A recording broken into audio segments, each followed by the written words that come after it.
మీ జీఐఈటీ ఇప్పుడు జీజీయూగా మారింది. 2000కు పైగా ప్లేస్మెంట్స్, ఐపీఎం, కేపీఎంజీ వంటి సంస్థలతో ఇంటిగ్రేటెడ్ కోర్సులు. యూపీఎస్సీ కోచింగ్, అడ్మిషన్లు ఓపెన్. వెనిజులా దేశంలో నిన్న భారీ భూకంపాలు 2 వచ్చాయి వరుసగా. దీంట్లో వేలాది మంది చనిపోయారు అని తెలుస్తుంది. ఇంకా శిథిలాల కిందనే అనేక మంది ఉన్నారు. ఎంతమంది అనేది కూడా ప్రభుత్వం లెక్కలు చెప్పలేనటువంటి పరిస్థితి ఉంది. ఒకదాని తర్వాత ఒకటి ప్రకంపనలు కూడా వస్తున్నాయని, 20 సార్లు ప్రకంపనలు వచ్చాయని తెలుస్తోంది. ఇంకా వచ్చే అవకాశం ఉందని కూడా అంటున్నారు. ప్రజలంతా ఇళ్లల్లో ఉండొద్దు, మైదానాల్లోకి రండి, ఖాళీ ప్రదేశాల్లోకి రండి, ఇంట్లో మాత్రం ఉండొద్దు అని చెప్పేసి ప్రభుత్వమే అనౌన్స్ చేసినటువంటి సిచ్యుయేషన్. సో అసలు అలా ఎందుకు వస్తాయి?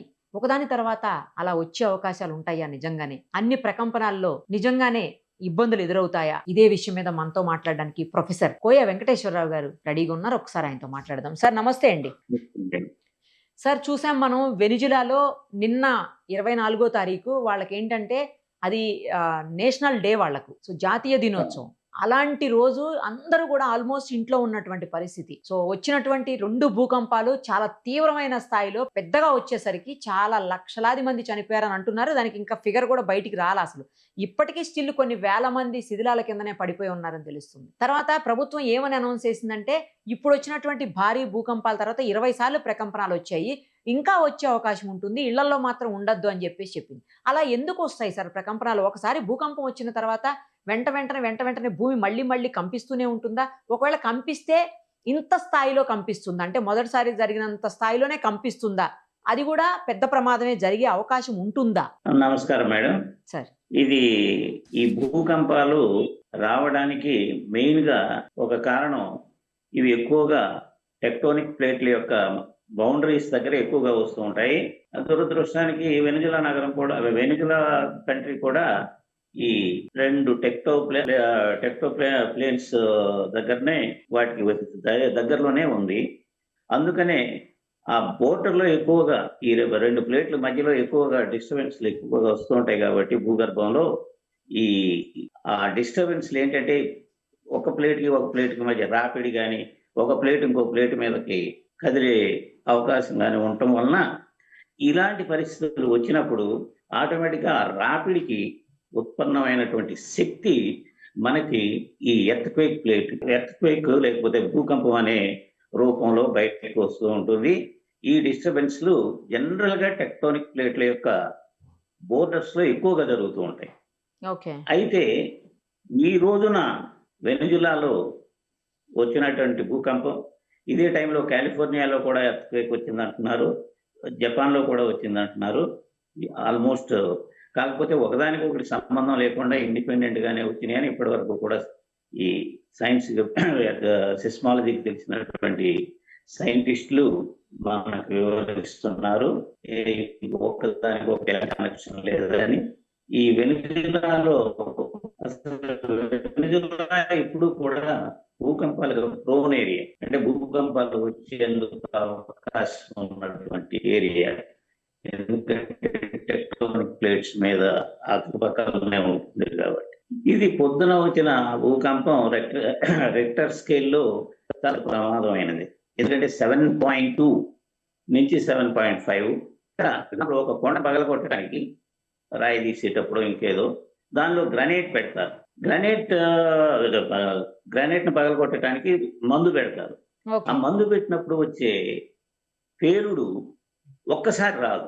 ఉన్న ఎనర్జీని బట్టి ఏమవుతుంది అంటే, ఎనర్జీ డిస్ట్రిబ్యూట్ అవుతూ ముందు ఒక పేలుడు జరిగిన తర్వాత ఇంకా కొంత ఎనర్జీ ఉండటం మూలాన, ఇంకా ఆ ప్రాసెస్ నడుస్తూనే ఉండటం మూలాన నంబర్ ఆఫ్ టైమ్స్ మనకి ఆ పేలుడు వినపడుతుంది. అందుకే మనం 1 సెకండ్లో అక్కడి నుంచి కదిలి వెళ్ళిపోయినప్పటికీ కూడా పక్కన ప్రమాదం జరగవచ్చు. కాబట్టి ఈ కంటిన్యూటీ అనేది మీరన్నట్లుగా అనేక సార్లు భూకంపం వస్తుంది. ఎందువల్ల అంటే అది తీక్షణత కొద్దిగా తగ్గుతూ ఉండే విధానంలో అన్నిసార్లు భూకంపం వస్తుంది. ముందు వచ్చింది 7.2 అయితే తర్వాత వచ్చింది 4.5 రెక్టర్ స్కేల్లో ఉంది. ఆ తర్వాత వచ్చినది కొన్ని గంటల తర్వాత 4.4కే ఉంది. అట్లా ఆ ఒత్తిడిని క్రమేపీ తగ్గించుకుంటూ రావటం వలన నంబర్ ఆఫ్ టైమ్స్ స్థిరత్వం వచ్చేంత వరకు కూడా ఈ భూకంపాలు, అది కొన్ని గంటలు కానివ్వండి, కొన్ని రోజులు కానివ్వండి, కొన్ని వారాలు కానివ్వండి, జరుగుతూనే ఉంటాయి. ఓకే సార్, అంటే లోపల భూమి ఒత్తిడికి గురయ్యి అడ్జస్ట్ చేసుకునేప్పుడు జరిగేటువంటి ప్రమాదాలా ఇవన్నీ? Exactly madam. లోపలి లోపల వచ్చినటువంటి ప్రెషర్ లేకపోతే ఒత్తిడి అనండి, అది రిలీజ్ అవ్వటంలో వచ్చేటటువంటి శక్తి మనం భూకంపాలుగా పిలుస్తాం. సో ఈ భూకంపాలనే రావడానికి ఏమన్నా మేజర్ రీజన్ ఉంటుందా సార్? కేవలం భూమి మీద పెరిగిపోయినటువంటి ఈ ఒత్తిడేనా? అంటే భూమి మీద భారం పెరిగిపోవటం వల్లనేనా? భూమి మీద భారానికి దానికి కంటే కూడా ఈ భూమి సర్ఫేస్ కింద, క్రస్ట్ కింద ఈ ప్లేట్లు ఉంటాయి. క్రస్ట్ అంటే ఉపరితలం భూమిది, దాని కింద అనేక ప్లేట్లు ఉంటాయి కాబట్టి ఒకప్పుడు 7 ఉండే మేజర్, ఇప్పుడు అవి కొంచెం పెరిగినాయి సంఖ్యలో. ఈ ప్లేట్లు కదులుతూ ఉంటాయి ఎప్పుడు కూడా. ఈ కదలడంలో ఏమవుతుందంటే కొన్నిసార్లు రాపిడి వస్తుంది వెరీ రేరుగా. అంటే ఆ ప్లేట్లు కదలటం అనేది నిరంతర ప్రక్రియనా సార్? నిరంతర ప్రక్రియే, బట్ స్లోగా కదులుతూ ఉంటాయి. ఓహో.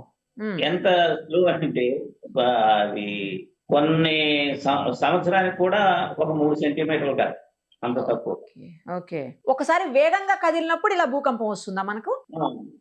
ఒక దగ్గర ఒత్తిడి ఎక్కువై వేగంగా కొంచెం స్పీడ్ గా కదిలినాయి అనుకోండి, ఇలాంటి అవకాశాలు. కానీ మరి అంత పెద్ద ప్రమాదం జరిగిన తర్వాత మళ్ళీ ఎందుకని ఒత్తిడికి గురయ్యి కంపనాలు ఎందుకు వస్తాయి మళ్ళీ? ఇప్పుడు ఒక్కసారే ప్రెషర్ విపరీతంగా పెరిగి అది గ్రాడ్యువల్ గా తగ్గుతుంది కదమ్మా. గ్రాడ్యువల్ గా తగ్గినప్పుడు తగ్గుతున్నప్పుడు మనకేమవుతుందంటే కొంచెం టైం తీసుకుని ఈ కంపనాల వాటి యొక్క ఫ్రీక్వెన్సీ మాత్రం తగ్గుతుంది. మీరు అబ్జర్వ్ చేయండి. పొద్దున 3:30 ఏమో వచ్చింది 7.2 రెక్టర్. అవును. అదే తర్వాత 2 గంటల తర్వాత వచ్చిన భూకంపం అది 4.5 పడిపోయింది. ఈసారి వస్తే ఇంకా తగ్గుతుందా? తగ్గుతుంది, తర్వాత ఇంకా తగ్గుతుంది. ఇంకా నెమ్మదిగా వారాలు నెలలు కూడా ఒక్కోసారి ఈ ఫ్రీక్వెన్సీ ఎనర్జీ రిలీజ్ అనేది, ఈ భూకంపపు కంపనాలు అనేవి నెమ్మదిగా తగ్గుతూ వస్తూ ఉంటాయి, మళ్ళీ మామూలుగా సెటిల్ అవటానికి. ఈ జియాలజీకి సంబంధించినటువంటి సైంటిస్టులు చెప్తారా సార్ ఇది? డెఫినెట్ గా వాళ్ళకి ఎందుకు తెలియదు, మన అందరికీ తెలిసిన విషయమే. అంటే వాళ్ళు మళ్ళీ వస్తాయి భూకంపాలు, జాగ్రత్తగా ఉండండి, ఇళ్లల్లో ఉండొద్దు, ఖాళీ ప్లేసెస్ లో ఉండండి, మైదానాల్లోకి వెళ్ళండి అని చెప్పేసి ప్రజల్ని హెచ్చరించారంట. అదే అంటుంది ఎందుకంటే ఈ భూకంపం లక్షణాలే అవి. ఒక విపరీతమైన తీవ్రతతో వచ్చిన తర్వాత అది అక్కడతో ఆగకుండా ఆ వేవ్స్ ఏంటంటే బయటకు వచ్చేటువంటి కంపనాలు నెమ్మదిగా తగ్గుతూ ఉంటాయి. తగ్గుతున్నప్పుడు మళ్ళీ ఒక్కొక్కసారి రాపిడి ఎక్కడ తగిలింది అనుకోండి, అదే ప్రాసెస్ లో మనకి మళ్ళీ భూకంపం వచ్చే అవకాశం ఉంటుంది. అదే చెప్తున్నాను కదా, టైం జరిగిన కొద్ది కూడా 7.2 రెక్టర్ నుంచి అది 4.5, 4.4, 4.2 అట్లా తగ్గుతూ వస్తుంది. సో అయితే ఇంకొక 1 వీక్ 10 డేస్ వాళ్ళు జాగ్రత్తగానే ఉండాల్సిన అవసరం ఉందా సార్ వెనుజులా నుంచి? ఇండైరెక్ట్ గా దీనికి బెస్ట్ ఎగ్జాంపుల్ ఏంటంటే, మనం హాట్ ఐరన్ రాడ్ ఉంది అనుకోమ్మా, అది కూల్ సడన్ గా అయిపోదు కదా. అవును సార్. ఎర్రగా కాలిన ఇనుప మొక్కను అక్కడ పెట్టి మనం సడన్ గా చేయి పెడితే చల్లగా అయిపోతే అవ్వదుగా, హీట్ ఎనర్జీ డిస్ట్రిబ్యూట్ అవుతుంది, వెళ్ళిపోతూ ఉంటుంది, అబ్జార్బ్ చేసుకుంటుంది అట్మాస్ఫియర్. అట్లాగే ఇక్కడ కూడా ఈ భూకంపం ఒత్తిడి అనేది నెమ్మదిగా పడిపోతుంది. ఇది ఒక దేశం అని కాదు, ఈ దేశం ఆ దేశం అట్లా ఏం లేదు, ఎక్కడైనా ఎప్పుడైనా జరగచ్చు, అంతే కదా సార్? ఆ దేశాలు అనేవి మనం క్రియేట్ చేసుకున్నాయి. భూమి అడుగు అనేది భూమి మొత్తానికి చెందింది కాబట్టి ఏ దేశాలు ఆ ప్రాంతాల్లో ఉన్నాయో కింద ఉంటాయి కదా ఈ టెక్టానిక్ ప్లేట్లు, పైన మనం అనేక కంట్రీలు ఉండవు. ఎన్ని కంట్రీలు ఉన్నాయో వాటన్నిటికీ కూడా ఈ భూకంపం జరిగే అవకాశం ఉంటుంది చుట్టుపక్కల. Right sir, thank you so much sir.